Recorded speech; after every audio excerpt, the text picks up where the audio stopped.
Vamos a meditar en este día en una mujer que menciona los evangelios. Una mujer que tiene para nosotros un mensaje hoy. La mujer se encuentra en Marcos capítulo 5, versículos del 25 al 43. Esta mujer en el versículo 28 de este mismo capítulo decía: «Si tocare tan solamente su manto, seré salva».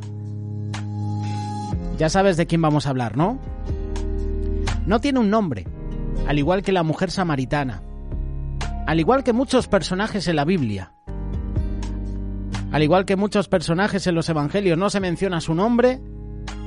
Y como siempre decimos, al no mencionar ese nombre, tú y yo podemos vernos reflejados en esas personas. Es la mujer de flujo de sangre. A menudo se habla de ella en las congregaciones. Se han hecho incluso canciones. Por ejemplo, Juan Carlos Alvarado presenta una canción: «Si tan solo tocar el borde de su manto». Cada vez que se canta o se habla de ella, nuestra fe crece y nuestro espíritu se regocija porque de una forma u otra nos podemos identificar con ella. Vamos a meditar en el impacto social que creaba la enfermedad del flujo de sangre. Y lo vamos a ver en el contexto histórico en el cual se encuentra esta mujer. Y que a pesar de su situación, cuando hay fe, no todo está perdido. Además, cuando lees este pasaje te vas a dar cuenta que cuando tocas a Jesús, Él te regala mucho más que un milagro físico. Si analizas los evangelios, cuando Jesús hace un milagro, les decía a los que recibían sanidad: «Vete, tu fe te ha sanado». Pero en otros casos Jesús decía: «Vete, tu fe te ha salvado». No solo vas a recibir sanidad física, sino te vamos a dar la salvación. Te voy a dar la salvación. Me gusta. En primer lugar vamos a analizar la enfermedad de flujo de sangre. Y buscando en internet cómo se produce, por supuesto que esto solo va dedicado a las mujeres. En primer lugar, tal condición es difícil para cualquier mujer de cualquier época, pero para una judía no podía ser peor. No existía área de su vida que no fuese afectada. En primer lugar, el área sexual. Una mujer con flujo de sangre no podía tocar marido. Levítico capítulo 15, versículo 24. «Si alguno durmiere con ella y su menstruo fuera sobre él, será inmundo por 7 días, y toda cama sobre que durmiere será inmunda». Habla de la mujer de flujo de sangre que no podía tener relaciones íntimas con un hombre. Levítico capítulo 15, versículo 24. Maternalmente también afectaba a esa área de esta vida. Una mujer con flujo de sangre no podía tener hijos. Como ama de casa, por ejemplo, una mujer con flujo de sangre, cualquier cosa que tocase era considerado impuro. No podía lavar platos, no podía barrer, no podía realizar ningún oficio. Levítico capítulo 15, versículo 26. «Toda cama en que durmiere todo el tiempo de su flujo, le será como la cama de su costumbre, y todo mueble sobre que se sentare será inmundo, como la impureza de su costumbre». Sigue hablando de la mujer que tiene flujo de sangre. La mujer del flujo de sangre socialmente no podía saludar a nadie. Levítico capítulo 15, versículo 22. «También cualquiera que tocare cualquier mueble sobre que ella se hubiere sentado, el que lo tocare será inmundo hasta la noche». ¿Qué decir del área espiritual? La mujer de flujo de sangre no se le permitía entrar al templo. Físicamente, la mujer de flujo de sangre estaba agotada. Socialmente estaba desterrada, y más en esa época donde el hombre tenía en baja estima a la mujer. ¿Recuerdas el pasaje que hemos analizado? La historia de la mujer adúltera, que curiosamente los fariseos solo llevan a la mujer y prueban a Jesús, le tientan, para ver su respuesta. Oye, Jesús, hemos encontrado en el mismo acto de adulterio a esta mujer.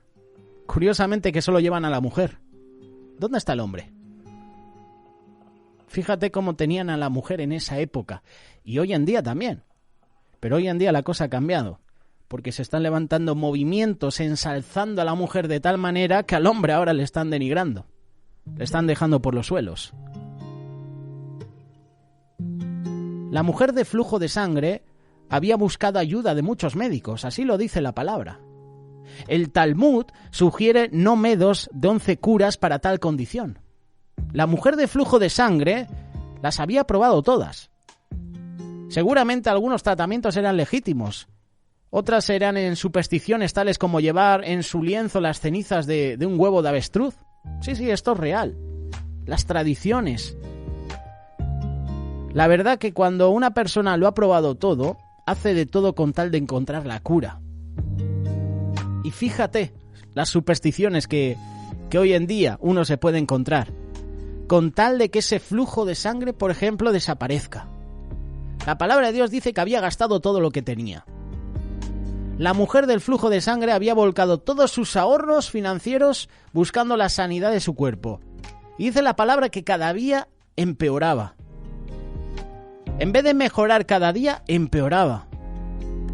¿Tú te imaginas tener una dolencia durante tantos años?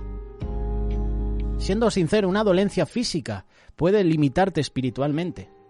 Porque tú puedes estar orando y orando. Señor, trae sanidad a mi vida. Y a lo mejor la voluntad del Señor no es que sanes. Y al no recibir sanidad es posible que tú y yo tengamos rechazo al Señor. Pero fíjate también lo que decía Pablo. Hay un aguijón que me está bofeteando, que me está atormentando. Y el Señor le dijo, mira, bástate mi gracia, porque mi poder se perfecciona en la debilidad, en tu debilidad. Esta mujer iba de mal en peor. Yo me imagino que se despertaba a diario en un cuerpo que nadie deseaba. Consideraba que sus plegarias, sus oraciones ya no eran escuchadas. Y creemos que el día que se encuentra con Jesús fue la oportunidad para elevar su última oración. He probado todo. Voy a probar con Jesús. Nosotros en esta vida hemos probado todo, ¿verdad? Alcohol, tabaco, drogas, sexo, vicios, adicciones. Hay mucha gente que ha probado todo, pero nunca ha probado a Jesús. Es el tiempo de probar a Jesús. Es el tiempo de acercarnos a Él. La mujer de flujo de sangre tuvo fe en Jesús. Cuando se tiene confianza en Jesús, no todo está perdido. Como dice Hebreos capítulo 11, versículo 1. Es pues la fe, la certeza de lo que se espera, la convicción de lo que no se ve.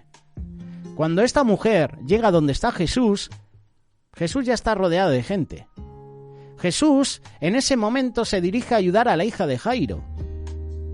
Quizás Jairo era el hombre más importante de esa zona, de esa comunidad. Lo puedes leer en Marcos capítulo 5, versículos del 22 al 25. ¿Cuáles son las posibilidades de que interrumpa una misión urgente con un alto oficial como era Jairo para ayudar a alguien como ella? Muy pocas. Por otro lado, ¿cuál era la probabilidad de que la mujer de flujo de sangre sobreviviera si no se arriesgara a hacer algo mientras pasaba Jesús? Muy pocas también. De modo que esta mujer decidió arriesgarse. Aquella mujer de flujo de sangre dijo, si tan solo tocare el manto del Señor, seré salva. Temeraria decisión. Para tocarlo debía tocar a la gente.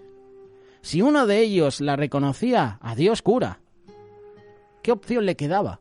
No tenía dinero, no tenía influencias. La palabra de Dios no menciona familiares. No tenía amigos, no tenía soluciones. Lo único que tiene esta mujer de flujo de sangre es fe radical. Arriesgarse, hacerse hueco entre la multitud sin tocar a la gente, como hemos leído en Levítico. Mira lo que decía la ley, no podías tocar a una persona de flujo de sangre porque serías impura. Lo único que tiene esta mujer es fe. Fe de que Jesús podía sanarla, una esperanza sublime de que lo haría. Y muchas veces a nosotros nos pasa lo mismo que a la mujer de flujo de sangre.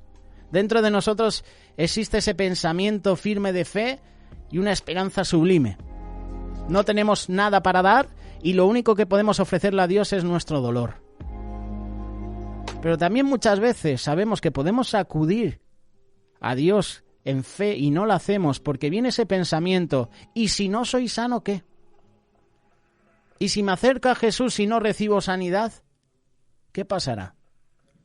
¿Y si me pide un hermano en la iglesia orar por él y no recibe sanidad? ¿Qué pasará? Si lo anterior nos identifica, solo queda una cosa: acercarnos a Jesús. Ese día solo una persona fue elogiada por la fe que tenía.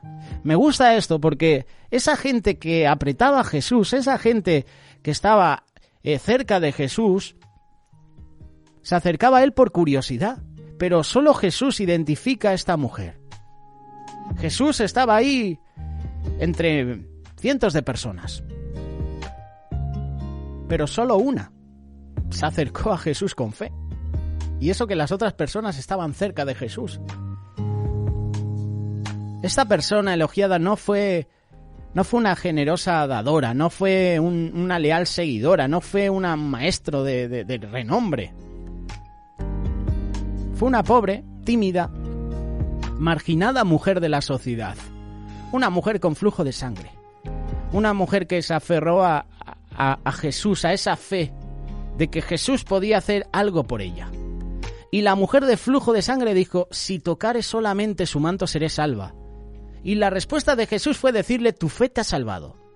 Y se puede expresar en 3 grandes razones. Tu fe te ha salvado del azote físico que tenías en el cuerpo, te ha salvado de la maldición espiritual que a lo mejor había en tu vida y en tu familia. De acuerdo a los principios hebreos, las enfermedades eran fruto de pecado, de generaciones anteriores. Juan capítulo 9, versículo 2. Y por último, te has salvado de las piedras que la gente iba a soltar sobre ti si te hubiesen descubierto. Recuerde que sin fe es imposible agradar a Dios. Hebreos capítulo 11, verso 6. La fe no trata de crecer, que Dios hará lo correcto. La fe no es una experiencia mística, no es una visión a medianoche, no es una voz en el silencio, es creer que aquel que lo hizo todo no le ha abandonado. Aquel que creó la luz envía luz a la sombra, envía luz a tu vida. Muchas son las aflicciones del justo, dice la palabra, pero de todas ellas lo librará Jehová. No lo librará el médico, no lo librará el pastor, lo librará Jehová. Y Jehová puede usar al pastor para que tú y yo podamos recibir sanidad en alguna dolencia. Cuando tocas a Jesús, Él te regala mucho más que un milagro. Jesús dijo: alguien me ha tocado. Y los discípulos, incrédulos como siempre, pues respondieron: la multitud te aprieta y dices: ¿quién te ha tocado? Es importante reconocer la diferencia que existe entre apretar y tocar. No es lo mismo. Apretar significa oprimir, ¿verdad? Ejercer presión sobre algo y tocar es llegar a algo con la mano, sin presionarlo, sin oprimirlo, sin asirlo. En las grandes concentraciones que seguían a Jesús, muchos le seguían por curiosidad. Muchos le seguían porque les dio de comer. Muchos le seguían por los milagros que hacía. Mucha gente seguía a Jesús por los milagros aún sin creer en él. Esta gente, actuando de esta forma, le apretaba. Y es triste ver la realidad de esto.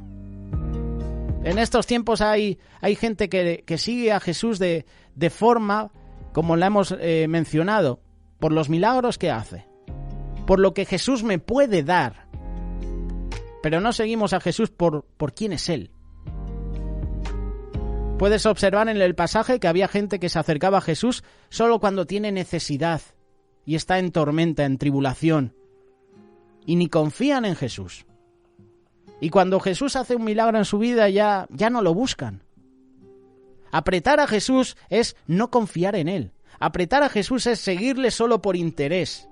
Como el refrán español dice: por interés te quiero, Andrés. Por interés yo sigo a Jesús, ¿verdad? El fiel servidor de Cristo no lo aprieta, sino que lo toca. Porque solo cuando tocas, reconoces la soberanía de Dios. Solo cuando tocas, como la mujer de flujo de sangre, entiendes que necesitas a Dios. Solo al tocarlo recibes liberación. Solo cuando tocas a Jesús se deja sentir la ternura de Él, el amor, la compasión. La mujer sintió la ternura de Dios. ¿Por qué? Porque Jesús, ¿cómo se dirige a la mujer? Hija. La llamó hija. Hija, tu fe te ha salvado. Y si hijos, también herederos, como dice la palabra. Es la única ocasión en la cual Jesús le dice a una mujer, hija. Imagina la sensación que le pudo haber provocado a la mujer de flujo de sangre. ¿Quién podía recordar la última vez que la mujer de flujo de sangre había recibido una palabra de afecto? ¿Quién sabría cuándo había sido la última vez en que unos ojos cariñosos como el de Jesús se habían tropezado con los de ella? ¿Conoces al escritor ruso León Tolstoy, no? Hay una pequeña historia de él. Cuenta de la vez que estaba caminando por la calle y pasó por al lado de un mendigo. Metió la mano en el bolsillo para darle algo de dinero, pero su bolsillo estaba vacío. Se dirigió al hombre y dijo, lo siento, hermano, pero no tengo nada para darte. El mendigo, entre lágrimas y risas, le dijo, me ha dado más de lo que le he pedido. Usted me ha llamado hermano. Para el que es amado, una palabra de afecto es una migaja. Pero para el que está hambriento de amor, una palabra de afecto puede ser un banquete. Pedro y Juan se acercaban al templo. Y Pedro y Juan le decían a esa persona que estaba minusválida, al cojo, mira, no tenemos oro ni plata, pero lo que tenemos te damos. En el nombre de Jesús de Nazaret, ponte de pie. Y este se puso de pie. Y empezó a andar, empezó a saltar.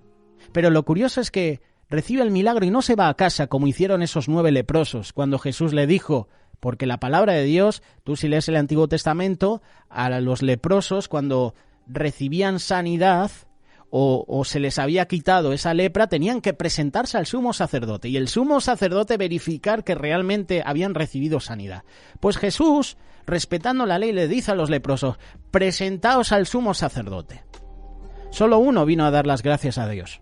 Solo uno fue a dar las gracias a Jesús. Los otros 9 desaparecieron. Este cojo recibió sanidad y no se fue a casa, no se fue a recuperar a su familia, no se fue a recuperar su trabajo.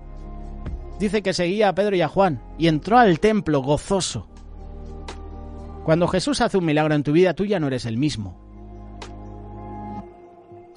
Jesús le dio un banquete a la mujer de flujo de sangre. No importa cuál sea tu condición, pero si tocas a Jesús, Él te dará mucho más que un milagro físico. Dios te va a regalar un banquete de ternura y de amor. Sobre todo porque te regala la salvación. A Dios le agrada que aprendamos a confiar en Él, aun cuando todo esté en contra. Solo cuando confiamos, construimos. Se salvan vidas. Cuando confiamos, los soldados marchan. Y alguna ciudad como Jericó se derrumba. Cuando tienes fe, se levantan varas. El mar se divide. Cuando tocas el manto de Jesús, como la mujer de flujo de sangre, alcanzas la salvación. Jesús te sana físicamente, pero además te regala la salvación. Hija, tu fe te ha salvado. No le dijo, hija, tu fe te ha sanado. Tu fe te ha salvado. Ahí tienes el milagro físico. Recibes sanidad, adiós al flujo de sangre, pero es que además te voy a dar la salvación. Esa mujer cambió. Esa mujer seguramente seguía a Jesús. Yo así lo creo. ¿Y tú? Si Jesús ha hecho un milagro en tu vida, es tiempo de seguirle. Y no de lejos, como hizo Pedro. ¿Recuerdas cuando Pedro seguía a Jesús de lejos cuando le apresaron? Pedro dijo, Jesús, irá la muerte por ti si hace falta. Y Jesús le dice, mira, antes de que cante el gallo me vas a negar. Vas a negar que me has conocido. Y cuando prenden a Jesús, Pedro seguía al maestro de lejos. Tú y yo muchas veces seguimos a Jesús de lejos, ¿verdad? Yo me imagino que esta mujer de flujo de sangre seguía a Jesús, pero ya no de lejos, de cerca. Me atrevo a decir que al recibir esa sanidad esta mujer se convirtió en discípula. Me atrevo a decir a que esta mujer empezó a seguir a Jesús. No lo dice la palabra, pero yo me lo imagino, porque cuando recibes un milagro de Jesús, tu vida cambia por completo, tú no eres el mismo. Y la decisión es tuya de seguirle o de irte para casa y quedarte con el milagro. Hay gente que se queda con el milagro. Yo me quedo con Jesús. Esa sería la respuesta. ¿Recibo sanidad? ¿La sanidad que los médicos no me dan? ¿Me la ha dado Jesús? ¿Qué mejor que seguirle? La decisión es nuestra.